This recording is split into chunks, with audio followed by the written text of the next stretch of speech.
Okay, so you got your motion design right here. And in the syllabus section, that's where you've got the syllabus and the rubric, plus previous examples of work from students. This is homework 1, that's homework 2. There's only 2 assignments. And you're going to need to really manage your time because motion design is very time consuming. But if you do a little bit each day, you'll have some very polished work to show off. If you go to the files and then virtual, even though we're on campus, it's just, there was someone has COVID in my house, just found out yesterday. So, the slides, this is where all the slides are at, plus files for you to practice off of and special effects files like that.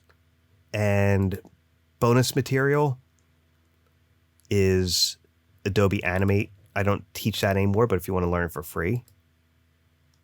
And reference files. I'm also recording this and I'll set it out to the class so that you have it for a reference as well. I've got a template here for expressions, which will help you out a lot. And reference materials for homework 1 and 2. That's what you can look at to get some inspiration. I'm going to be adding to that throughout the semester. So are there any questions about finding the syllabus or, oh, wait, one more thing. If I go to announcements and right here, these are all the video recorded lectures for the entire class. So like if you can't make a class or you want to, learn ahead of time, this is it right here. You can just go to those and watch it on your own time and, learn independently. So are there any questions about any of that so far? Okay, cool. All right, so I'm going to dive into the stuff I wanted to go over tonight. And like I said, you're going to build off of it slowly but surely throughout the semester. And you can all see my screen now, right? Okay. One second. I'm just putting out my bulleted list for what I want to go over. And hopefully we'll be done at 7. And what I do is each week, so there's going to be 2 lectures and a lot of lab time. And I do a recap at the beginning of each class to refresh what I taught the previous class, because you're going to be building on it. Like if you don't understand step 3, by the time that you get to step 5, it's just not going to work. That's just how motion design works.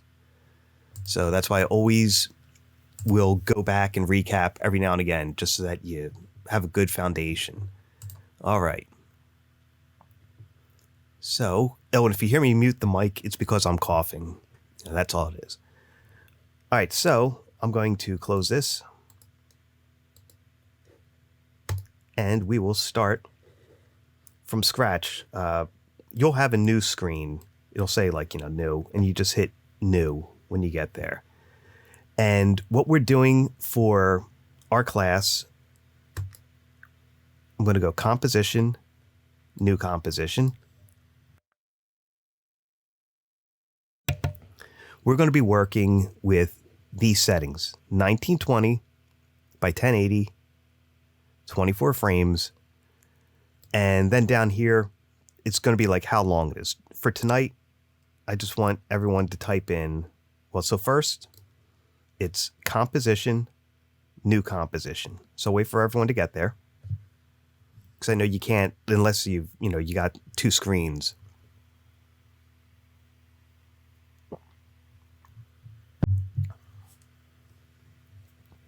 Let me know when everyone's got that.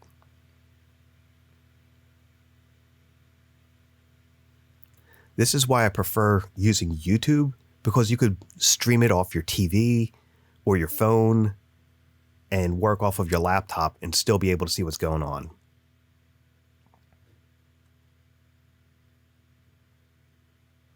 Okay, so has everyone got to the composition settings? Okay. And Kelly and Ellen? Okay. No problem at all. Okay. So while that's loading up, I'm going to start the semester off the same way I always do, with a quote from Lao Tzu. The journey of 1,000 miles begins with one footstep. And that's what motion design is. It's little by little by little until you build up to something impressive. And not everyone gets motion design. And I'm aware of that. The department's aware of that. So it's like you will walk out of here with at least a basic understanding of it. But I have several students each semester who hand out polished, professional looking work because they take the time. So it might look intimidating, but if you just do a little at a time, you'll get something really impressive. And another way of looking at that quote, I used the joke, how to eat an elephant, one bite at a time. So little by little by little, and you will get there.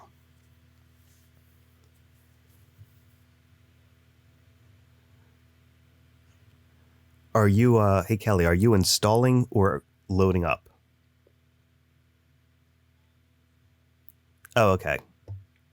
No problem. No problem. Well, like I said, no problem. Everything I'm going through tonight is already sent to you in that link from the email. Okay, so I'm going to press forward and I'll do a recap when you get your stuff. So it's 1920 by 1080, 24 frames. This is standard definition, 2K. And 24 frames, that's basically for screens and movies. So I'm just doing that to make your files a little bit smaller. Now down here, duration.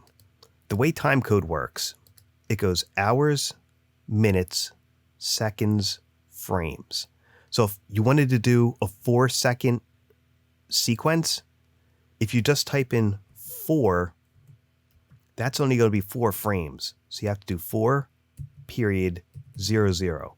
So it's hours, minutes, seconds, frames. So 4 period 00 would be 4 seconds. And I'm just going to click the OK button. Now your homework assignments are going to be between like 10 minutes and 10 seconds and 20 seconds. So, you would just type in that time there. And then while that's installing, Kelly, can you see my screen? Okay. All right. So I'll just keep moving on with the basic, talking points. So you start off with a blank slate and don't get discouraged by that or intimidated by it, So when you click on a panel, you'll see a blue highlight. So whatever panel you're clicked on will have this blue highlight going around it, okay? And your panels are the project panel. This is where you import all your files like Illustrator and Photoshop and video and audio. They all go in here. It's like a giant library. The composition, this is what the viewer is going to see. And this is basically like the pasteboard in Illustrator or Photoshop. They're not going to see what's out here, but you could still have elements outside that will be entering the screen. And then down here, you've got the timeline. And lastly, over here is the effects and your miscellaneous. So those basically are the 4 panels you're going to be working in, like such. And like I said, whatever you've got clicked on, that's what your actions are going to be taking place inside of. Your basic tools are up at the top. Tonight, we're only going to be using the selection arrow, the shape tools right here, just like in Illustrator and Photoshop, and the pan behind tool right here next to those. Any questions so far?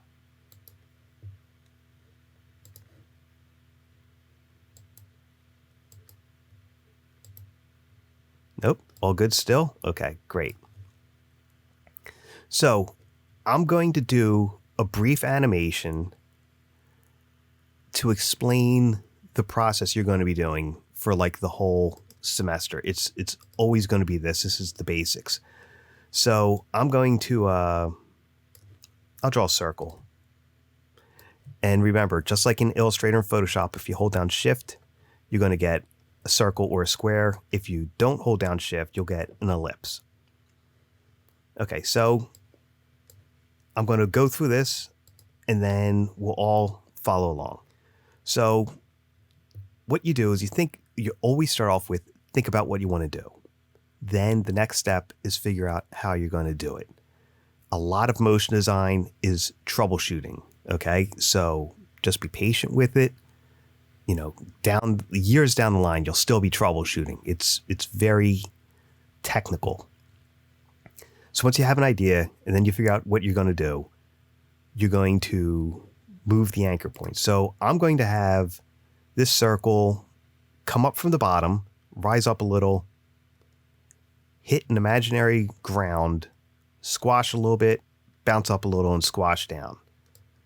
So I know what I want to do. Now I've got to figure out how I want to do it. And the first step is always move the anchor point. This is the anchor point, that little crosshair. So I'm going to put the anchor point at the bottom. And if you hold down Command or Control, it'll snap it to an edge or corner or a side. The reason I want this at the bottom is gravity is going to pull it from the bottom. So when I do my squashing and stretching, it's going to pull up from the bottom. Now, I'm showing you this. It's a little bit more advanced, but I'm just showing you the basic workflow. I figure I may as well show you something a little bit more interesting. So, and again, we're going to go through these steps all together. You're not following along. I'm just showing you right now while we're waiting for Kelly to install. So think about what you want to do, how you're going to get there. I already know what I'm going to do. I move the anchor point because the anchor point will influence the animation. So the first step is, this is the playhead right here in your timeline. Move the playhead to where you want your animation to start. I'm going to have it start here at the beginning. Then every layer has these twirl down arrows right next to it. If you twirl down again, there's a transform. The 4 basic pillars of motion design are all right here: position, scale, rotation, and opacity. Position is moving something around. That's position. So I'm going to use position to get this to go up on the screen, rise and fall. Scale makes something bigger or smaller. I'm going to be using that for my squashing and stretching. Rotate makes things rotate. And transparency or opacity fades things off and on or makes them partially see-through. Any questions about position, scale, rotation, or transparency? No? Okay. And just so you know, you could get those by hitting P, S, R, or T with that layer selected. So I'm going to twirl back down here. Sorry about that. And I'm going to do position first. So move the anchor point, move the playhead to where you want it to start, and then click on the stopwatch for what you want to animate. So I'm going to do position first. I'm going to go forward a little bit. I'm going to have it go up to where I want it to go. And then I'm going to have it drop down faster than it went up. Have it go to about there. Have it rise up a little bit. And then have it rest. Like that. To watch your animation, you hit the space bar. Like that. That's what we've got so far. Now, I was saying animation is influenced by where the anchor point is. I've got my anchor point at the bottom so that I can have this squash downwards. So I'm going to have this go up. Let's say right about here, I'll start scaling it up. If you click on this chain, that will non-uniformly scale. Whereas if it's clicked on, it'll scale uniformly based upon where that's from. So I'm going to turn that off. I'm going to go forward to where it's at the highest. And I'm going to squash this up. Now, this is week 2 stuff I'm doing right now. But I'm just giving you a little bit of a preview. And then right here, I'll make it normal size. You know what? I don't want that there. Okay, so it's going up.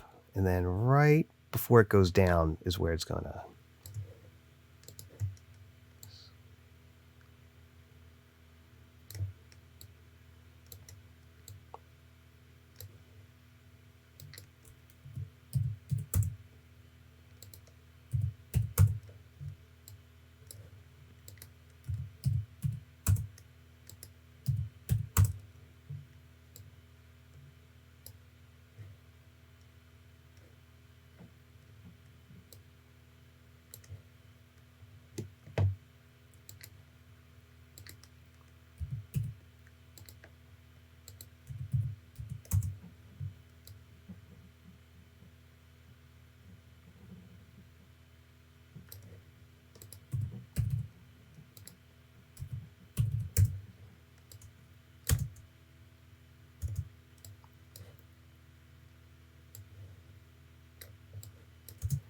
Okay, so I did that real quick, but that's just a crude little example of the workflow. So Kelly, are you installed yet? Okay, cool. Once you're done opening, we're all going to walk through that workflow together, but we're doing something different. We're going to do something really easy.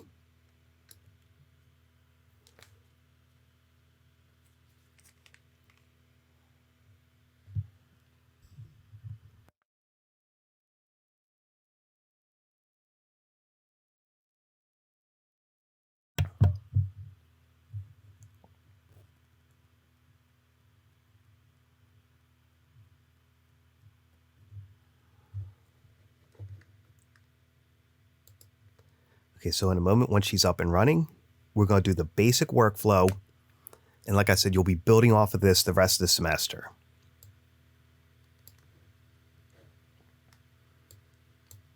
It's one of those things where it takes a couple times to get used to, but I'm going to spell it out step by step.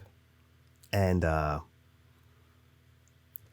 you know, by week 8, you'll be breaking down a little bit, like 8 or 9, you'll be breaking down Hollywood effects a little bit. All right.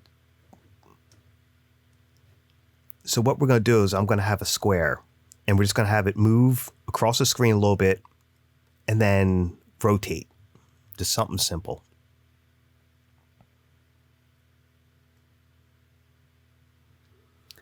And Kelly, while you're opening up, I'm going to do a little demonstration here. Okay?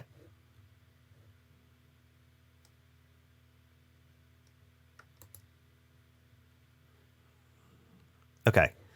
So the anchor point right here, when I say it influences the animation, I'm going to put this in the center, and I'm going to hit S for scale. Everything's going to scale out from the center. If I put it in a corner, it'll scale out from a corner. Everyone see the difference? So wherever you have the anchor point, that's going to influence the animation. That's why it's always the first thing that you do is you move the anchor point. If you double click on the pan behind tool, it'll snap it to the center of that layer you've got selected, but it's not really in the center here. That's sloppy. So like for rotate, if I've got this in the center and hit rotate, it's going to spin around like a propeller blade. But if I have it at a corner, it'll swing around like a pendulum. That's just another example of how the anchor point influences the motion. Everyone get that? Okay. So, oh, someone else joined. Let's see. Okay, great. Yeah, so you're just in time. And like I said, I already sent out the link to this whole lecture already. Okay, so. Okay, cool. So we're doing the basic workflow together right now. Composition, new composition. You want to be at 1920 by 1080, 24 frames, and 4 seconds. That's basically, what we'll be working at minus the 4 seconds thing, because your homework will be longer. Okay, so I'm going to shrink down this square using scale. I'm going to hit the S key with that layer selected, scale it down a bit. Okay. Now, your arrow tool right here lets you move stuff around on your screen. That's what that does. So I'm going to want to go from like over here to over there and then have it rotate. So that is going to be, if it's moving across the screen, that's position. And if it's rotating, that's rotation. All right. So our thought is we're going to go across the screen and then rotate. Everyone got that?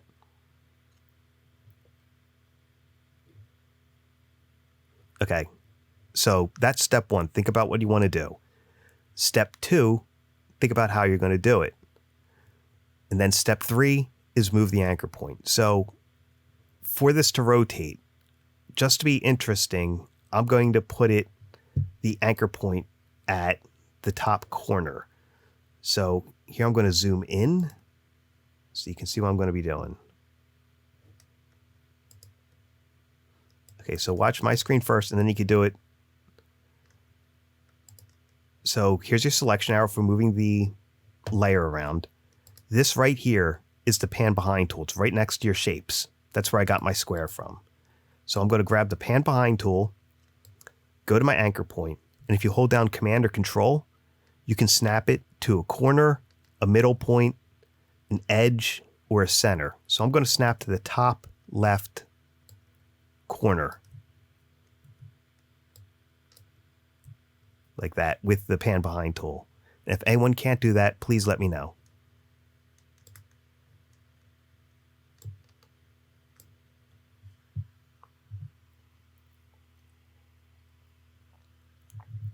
I put it at the top left because I want it to swing around like a pendulum, not spin around like a propeller. That's just my personal preference for this little demonstration.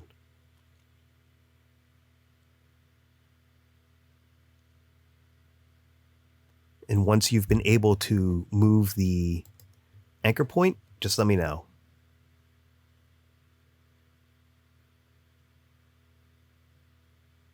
Okay, great.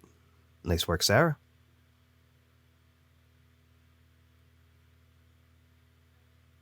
Okay, good job, Ellen.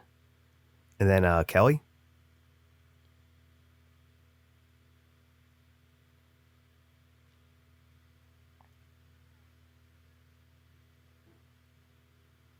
Okay. Well, like I said, you'll have access. I already sent out this lecture, so you'll be able to watch it, or you could, watch this one when I put it up for everybody. Yeah, no problem at all. Sorry you're having difficulties. Shane, were you able to move it?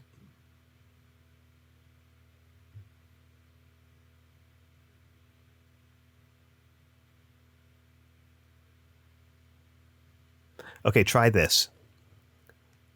Use your selection arrow, like I just did. Are you on the selection arrow? Okay, now click off of the layer so the layer is not selected. If a layer is selected, if I click on it, see how it's got that white highlight? That's selected, that's deselected. Okay, so deselect the layer, then select it again. Now click on the pan behind tool and try and move your anchor point again and see if it lets you do it this time. Yeah, sometimes you have to deselect and then select again. All right, no problem at all. Okay, so we all move the anchor point. That's step one, because as I showed you, the anchor point will influence the animation. You got to move it first or else you'll run into issues. Okay, now step two. This is the playhead, this blue line sticking down. You're going to move that to where you want the animation to start. I'm just going to start at the beginning of the timeline. So everyone just slide your playhead all the way to the left. And then once you've got that, let me know.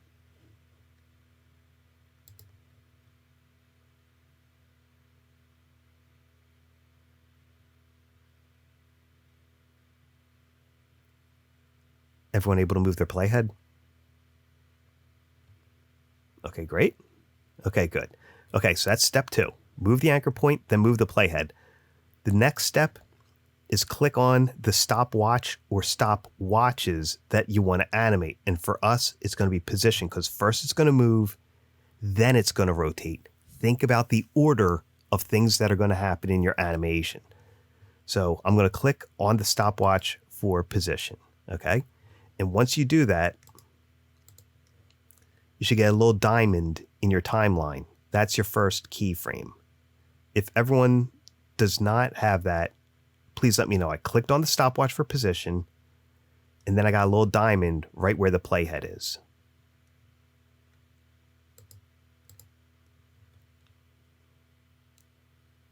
Everyone get that? Okay. Okay, so that's the first three steps. Think about what you're going to do. Move the anchor point, move the playhead, then click on the stopwatch or stopwatches you want to change. Next step, move the playhead in your timeline to where you want the change to start, okay? I mean, to end. So I'm just going to go to about 2 seconds. And the next thing is you make a change. I can either hover over these numbers and drag them like that by sliding. I can, with my selection arrow, I can click and drag and then hold down Shift so it goes in a straight line. Or I can type in an exact number like that. So it's really what you want to do to get it across the screen. And once it moved, there's now a second keyframe. Let me know once you've got your square moved and 2 keyframes.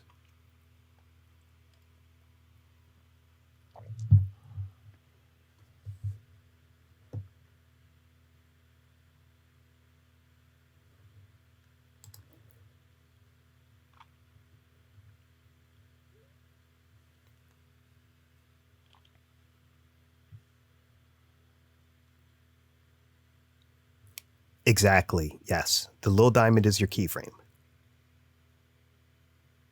Okay, now, here's what... Did you move your playhead? Okay, and did you change the numbers or move it? Okay, so yeah, you got to move it. Yeah, no problem.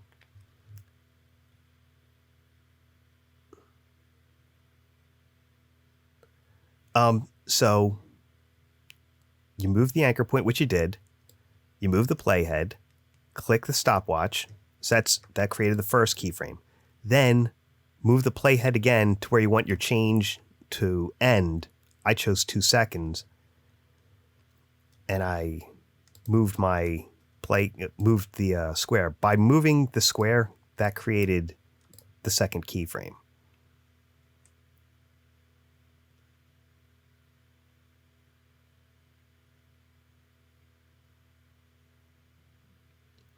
I want to point out, when you click the stopwatch once, that'll create your first keyframe. If you click the stopwatch again, that will remove all your keyframes for that stopwatch. So unless that's what you want to do, don't click your stopwatch twice. Okay, all right, so everyone has the motion? Okay, good. All right, so think about motion design as graphic design, but adding the elements of time and space. The minimum number of keyframes to do keyframe animation is 2. That's the minimum. It was here. Now it's over there. You need 2. Light switch off, light switch on. You know, here, there, big, small. You need at least 2 keyframes. Everyone got that concept?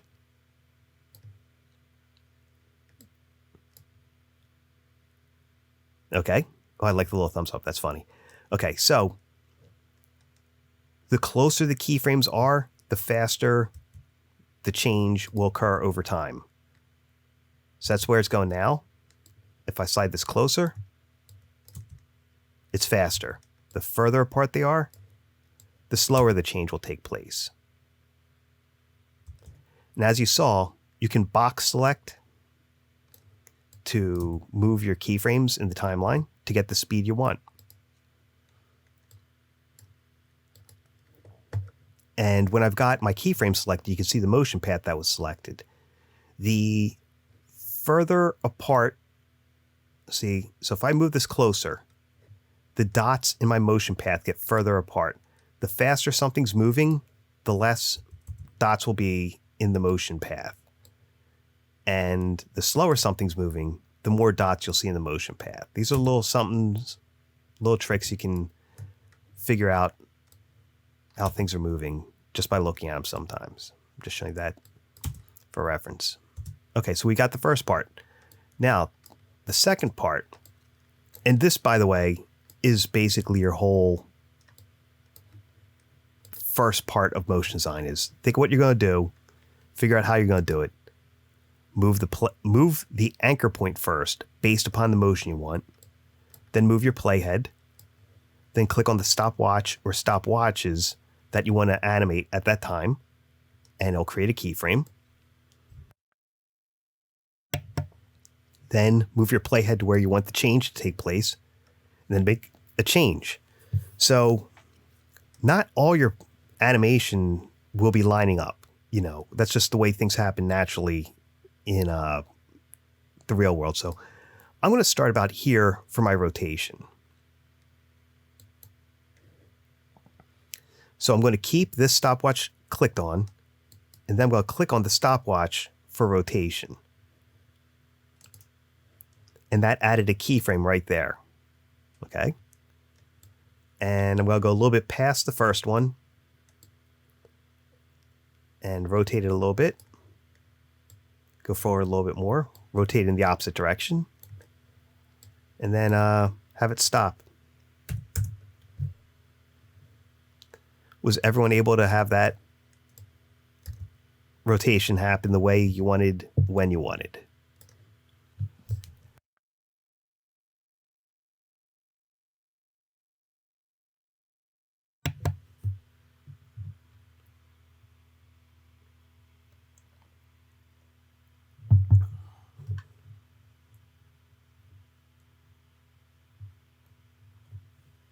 Everyone good?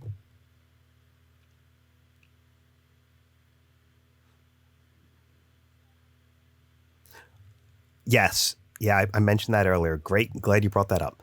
So you move the playhead to where you want the rotation to start, and you click on the stopwatch one time. That creates your first keyframe. Then you move to where you want your rotation to start, and then you move one of the numbers. Then you move again, and you move another number. And then move again and do the same. Yeah, when you click on it twice, it gets rid of your keyframes. Any other questions? Okay. So we're almost done covering what I wanted to go over tonight. One thing I want to show you, and we'll be doing this every week, this right here at the end of my timeline, this blue bar, these blue bars right here are your render area. And the render area is basically what you're going to preview of your animation. So I'm going to preview from here to there. You can click and drag. You'll see the mouse change.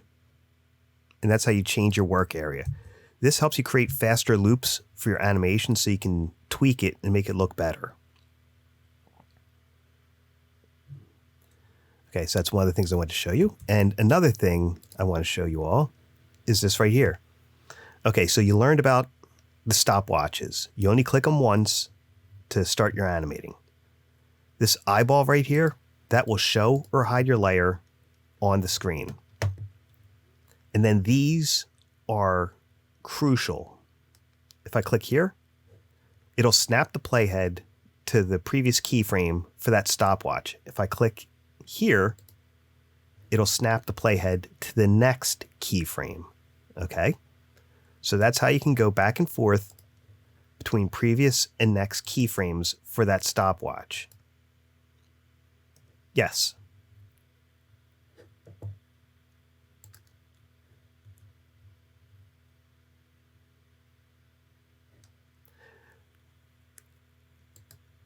You mean if I hit the space bar, that'll preview it? Okay, yeah, no problem at all. Yeah, stop me anytime, you know. Okay, so you saw the previous and next keyframes. This is important because any change you do, so it's like if I move right here, and then let's say I accidentally changed something, that created a new keyframe and then changed my motion path. All right? You want to use this as often as possible because say I wanted to make a change to this. Well, I made a change to that keyframe because like I said, if you just guess and you make a change, you're going to create an unwanted keyframe. Because wherever the playhead is, when you move something that you've already clicked a stopwatch for, you're going to create a new keyframe.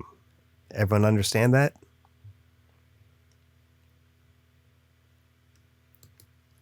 Okay. Now, I'm going to create an unwanted keyframe. And there's two ways of getting rid of it. One, I can hit the backspace key on my keyboard. Or 2, I can click this diamond button. And you see it's already blue. Now it's white.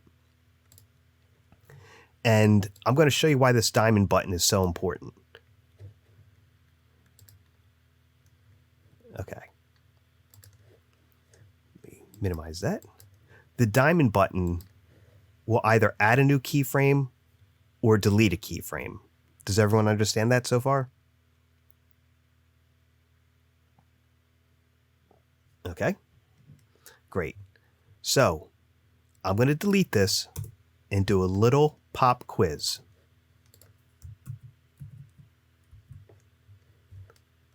Okay, we'll pretend this is a client's logo, okay?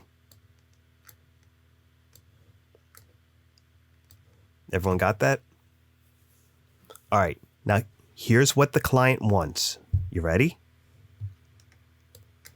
Over, you know what, let me make my timeline a little bit bigger for this.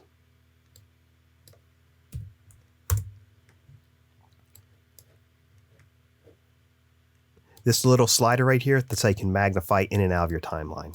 All right, so the client wants their logo to fade on in 1 second. They want a 1 second fade on. They want their logo on the screen for 4 seconds, and then they want it to fade off. How many, first off, what stopwatch would you use for animating that? Yes, exactly. Now, they want it to fade on in 1 second, stay on the screen for 3 seconds, and then fade off. How many keyframes do you think that will be?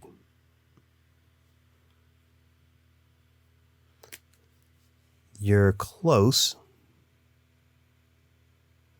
Yes, that is the correct answer. Very, very good. Now, so just, you could have a shape or whatever you want, but have it selected and hit the T key for opacity. Yeah. Or you could just watch, So what we know from the client, it's going to start at 0. It's going to be opacity, but it's going to start at 0. And they want to fade on over 1 second. And I'm going to use time code for this.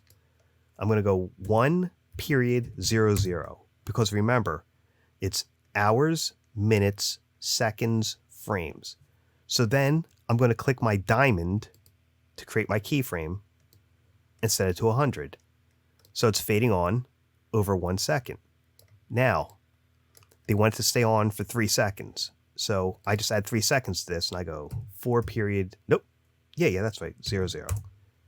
Okay, now here's why it's important to learn about this diamond. If I started my fade out here, it would fade out over that amount of time.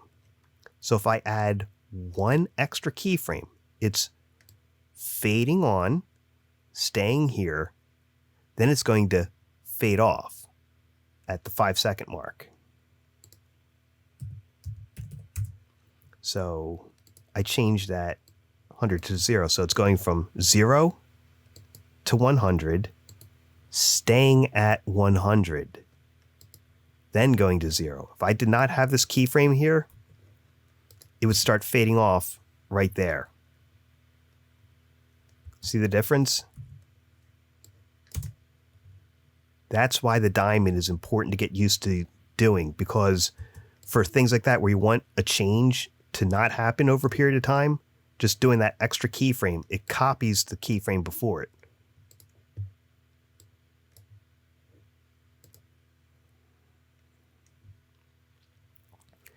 Great question. It doesn't. And here's another fun fact about opacity. You cannot go below 0 and you cannot go over 100. Now, with the other ones, in the 4 pillars of motion, position, scale, rotation, and opacity, position, you can go negative. So I can even go, see, now I'm in the negatives. And same with rotation. You know, you can go in a negative direction. And scale, if you do negative scale, you're going to mirror the thing. So if I wanted, let me pick something you could all see.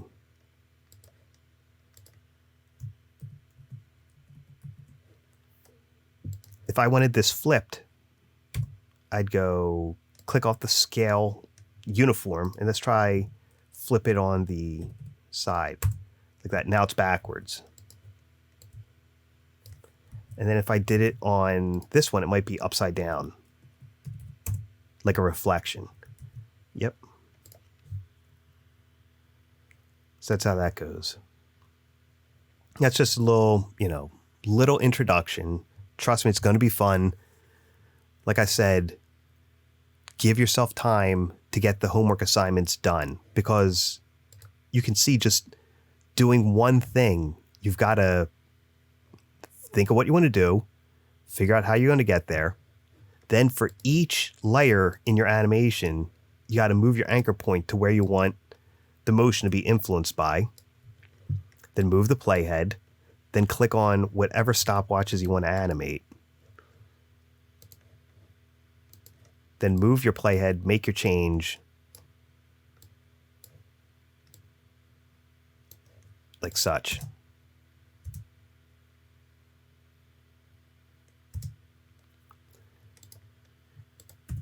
Now, the first homework assignment is going to be you're animating a movie logo, or it's a logo for TV or movie. And this is just some of the work that my students have done in the past.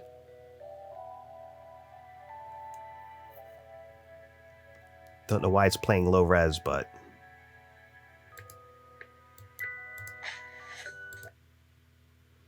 there we go. Now it's high res.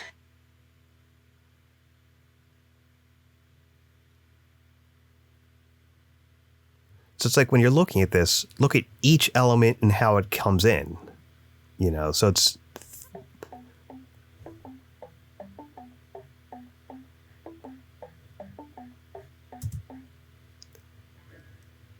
now let's rewind this past one for a second. Oh, a second. Okay.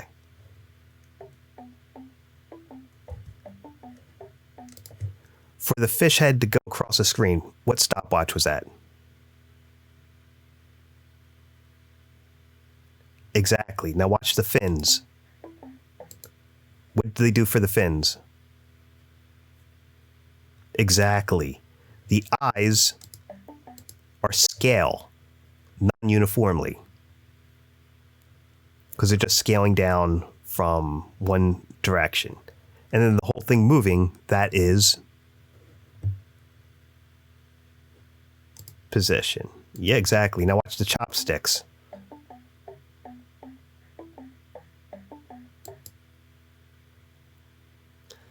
That's position. And if they pinched in a little bit, what would that be? Exactly. Now, where would you put the anchor point on those chopsticks to have them rotate like that? Exactly. Always think about that. You would be grabbing it near the bottom, so the motion would be coming from the bottom. Like, I mean, when I say the bottom, I don't mean this part, I mean the top part, but you know what I mean, the end. That's where you would get that motion. Very good.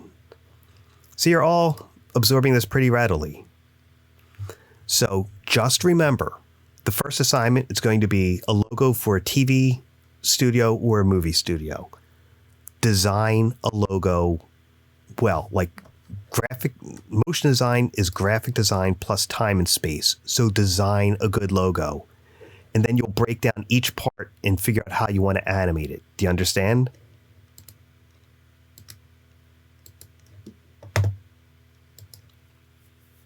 And I will be helping everyone through the lab time each week.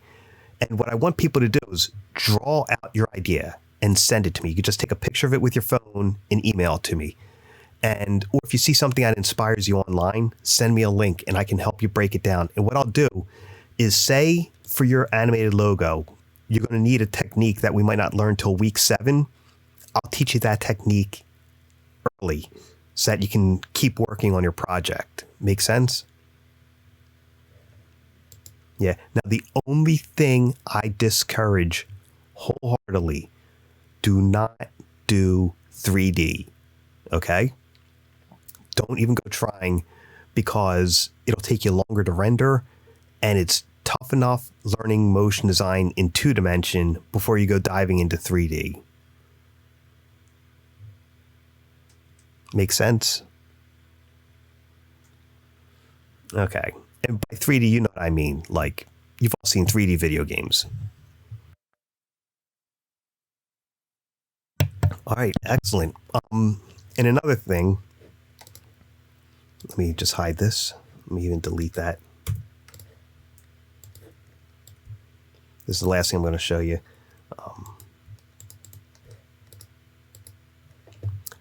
Okay, so I'm going to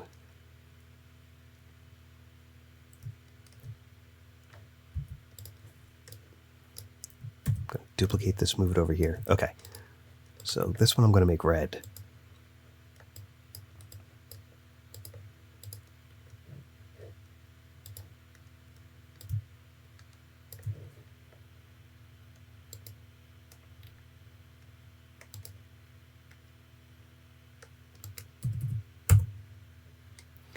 With rotation, this first number here is full circles. So if I type in 3, that's 3 full rotations. The second number is how you can enter in, a specific number, like 45.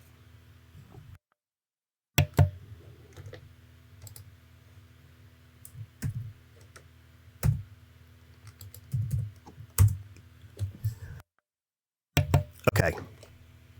So there's just a quick little example. This first shape is made with 2 shapes all in one layer. So if I scale this, they're going to scale together, okay? The second one, same shape, but with 2 shapes. That means I can scale them independently of each other, okay? And they can come in at different times. The reason I'm showing you this is, when you're thinking of your logo, you want layers. You want as many independent pieces as possible, because you'll have complete control over every part of your logo. Okay? You can say when it comes in, how it comes in. Whereas if you try to make everything all one shape, that's going to be uninteresting because it's going to come in together. Does that make sense? Okay. Yeah, so just start sketching, send me ideas, and if something inspires you, send me a link to it, and I'll help you break it down if possible, or I'll say you can't do that in After Effects. All right, excellent. Well, thank you all for your flexibility. Sorry I couldn't be on campus tonight, but I don't want to risk anyone's health.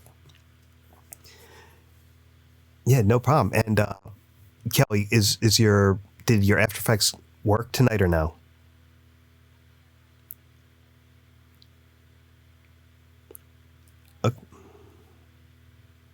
Okay, good.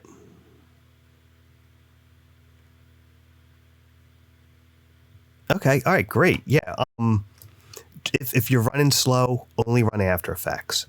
And this is crucial for all of you. I'm going to repeat it every class. But when you're done working, save frequently. Always save frequently, because After Effects crashes a lot. So that's number 1. But number 2, when you're done rendering and looking at your animation and you're done for the day, edit, purge all memory and disk cache. See, I already worked up 1.8 gigs of space on my computer. And with my job, I'm an assistant director at a video studio. I can easily have 90 gigs of cache in my After Effects within a day. So you want to clear that out, because it'll slow down your machine. All right, excellent. Well, start thinking of what you want to do. And one more thing I want to say, like with motion design, it doesn't just have to be geometric shapes. I do geometric shapes to teach you the ideas faster. You can use photos, you can use video, you can use hand-drawn stuff, play to your strengths. Okay, like if you're great with like Illustrator drawings, do your work in Illustrator and import it in here. If you're great with like photos, you know, use Photoshop files that are silhouetted out. You know, you can use whatever you want in here. It's very flexible software. All right. And lastly, I only got to say this because one student tried to claim this was motion design. You can use video in your motion. You could use it for like textures and transitions and stuff like that. But just filming something with your phone is not motion design. That is a video. There's no keyframing going on. Even though something's moving, doesn't mean it's motion design. Got it?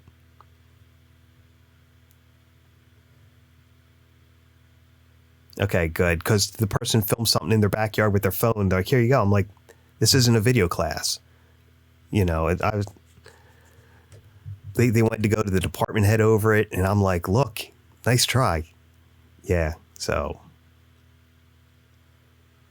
All right, excellent. Well, reach out to me if you've got any questions. And like I said, just take a photo with your phone. Your storyboards do not need to be pretty. You're not graded on your storyboards. It's about your idea. The animation hierarchy is when are things coming in? How are they coming in?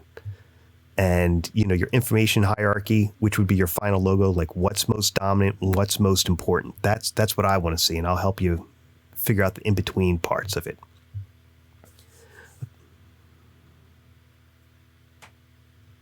Just email them. Yeah, and like I said, you just take a photo with your phone, and just as long as I can see what's happening. Like I've had people go overboard with their storyboards. Like I'm talking gorgeously illustrated, and then their motion design was like D's and F's. You're not going to be graded on your storyboards. Okay? Don't spend a lot of time on them. You just get the idea, jot it down. You're going to be graded on the graphic design aspect, like your layout, the contrast, is the repetition, how professional does your logo look. And in addition, you're going to be graded on the motion of it. So that's what's important in this class. All right. Anyone else have any questions or concerns? Okay, spectacular. Well, have a great weekend. And hopefully I'll get my COVID results back tomorrow, and I'll keep everyone posted as to that. And like I said, I've got everything for the whole semester already up in announcements.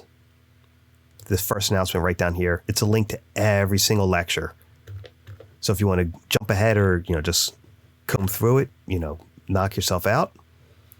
And in the files, virtual, that's where all the slides are if you're better at learning off the slides. And the reference files, it's some reference for homework 1 and 2. And I'll be adding some stuff to that throughout the semester. Stuff that's inspired me recently.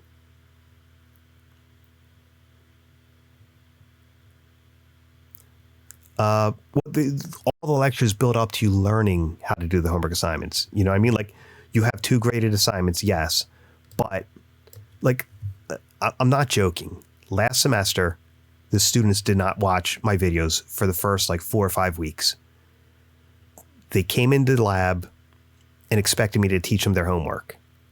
And I'm like, why don't you know this? Like, well, we're honestly not watching the videos. And it's like, you can't learn this without the lectures. You know, so it's like, I'll be on campus lecturing, and for the people who can't make it in, you could always jump in on the live stream. And you've also got the pre-recorded lecture as a backup. So I'm also going to be recording all of our classes so that, say you have a question, you'll have my video response of how to fix it. So you can always go back to that part and look at it in your own time as well. So, yes. Think of it this way. My lectures are like the ingredients and the steps on how to bake something. But what you want to bake is up to you. So I hope that analogy helps. Yeah, no problem at all. And like I said, look around, see what inspires you, and don't do 3D. You know, like the DreamWorks logo. No, don't go looking at that. But there's plenty of other really polished stuff you can do with what you can do in After Effects. All right, well, that's it for tonight. Thank you all for attending. Reach out to me if you got any questions or concerns, and I will I'll email everyone once I get my test results, and then we'll plan next week based upon that. So, hold a sec. Okay, there we go. Sorry. So have a great weekend. No problem. Bye.